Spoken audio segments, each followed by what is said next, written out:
Steve Martin unveils 7 actors he detested most. Steve Martin is a name that strikes a chord with nearly everyone who ever loved comedy, film, or late-night show.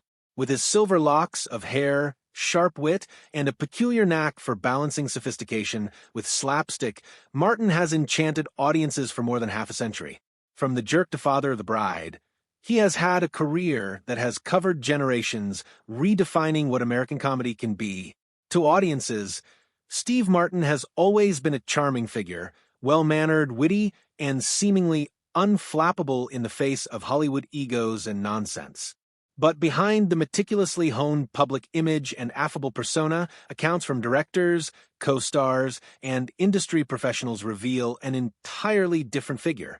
If this kind of story touches your heart, if you're someone who cares about truth, responsibility, and speaking up for the voiceless, please like this video, subscribe to our channel, and share it with someone who should hear it. Let's get started. Underneath the smile, Steve Martin has a reputation as a perfectionist. He insists on exacting standards, a structured style of comedy, and little tolerance for fellow professionals who don't meet his expectations of how a performance should proceed.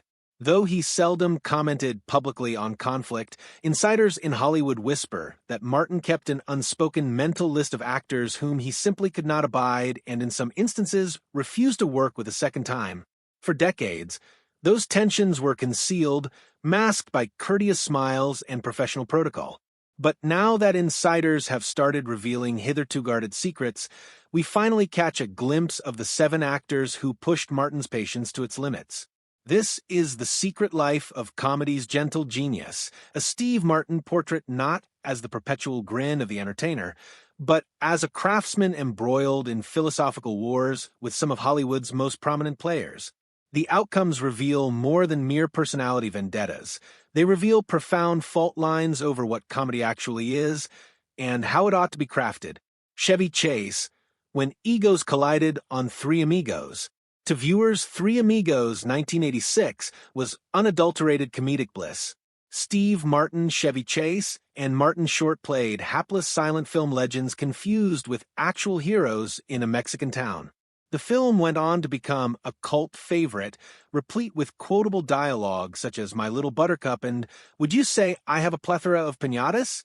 However, on set, the vibe was anything but light. Martin and Chase were poles apart in comedy. Martin, the philosophical, intellectual turned meticulous comedian, entered every scene like a mathematician, measuring timing, rhythm, and wordplay to the final beat. Chase, having just been propelled out of Saturday Night Live, lived for anarchy. He adored improvising, hijacking scripted moments, and stealing laughs from unpredictability. Director John Landis, who had the unfortunate task of pleasing both men, later referred to it as fire meeting ice. Martin would have a scene carefully prepared, and then Chase would swoop in with a spontaneous gag that toppled all the preparation. Tensions boiled over during a dance and dialogue sequence. Following Chase's disruption of the rhythm on the 7th take, by improvising once again, Martin allegedly cornered Landis and threatened, "Either he goes by the script or I leave." The feud never escalated to shouted arguments, but the tension was visible. Members of the crew later described the set as a battlefield between 2 philosophies of comedy. Years later, at a Comedy Awards gala, Martin made a barbed comment. "If ego were money, Chevy could buy Wall Street." The audience chuckled, but insiders knew the sting in the joke. The irony, naturally, is that despite their differences, Three Amigos itself is still well-loved for the very reason that it managed to balance Martin's order with Chase's chaos. But for Martin, the battle wounds never healed, and he never again opted to work in close tandem with Chase. Jim Carrey, When Chaos Met Control. The confrontation between Steve Martin and Jim Carrey was less overt, but no less significant. Carrey, with his physical manicness, rubbery face, and improvisational abandon, was the personification of all Martin had striven to elevate himself beyond.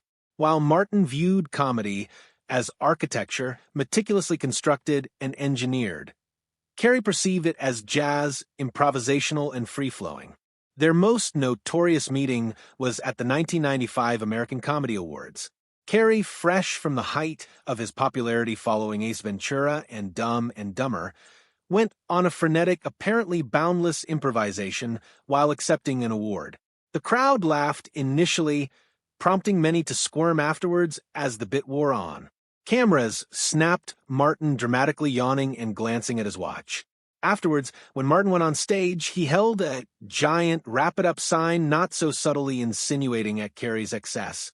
Years after that, when a studio suggested teaming the two in a big comedy, Martin reportedly said, "I'd rather perform opposite a tornado. At least with a natural disaster, you can tell which way it's going to spin." That encapsulated the metaphysical divide. Martin required structure, Carrey worked in chaos. To date, they've never appeared on screen together. Bill Murray, the Saturday Night Live incident.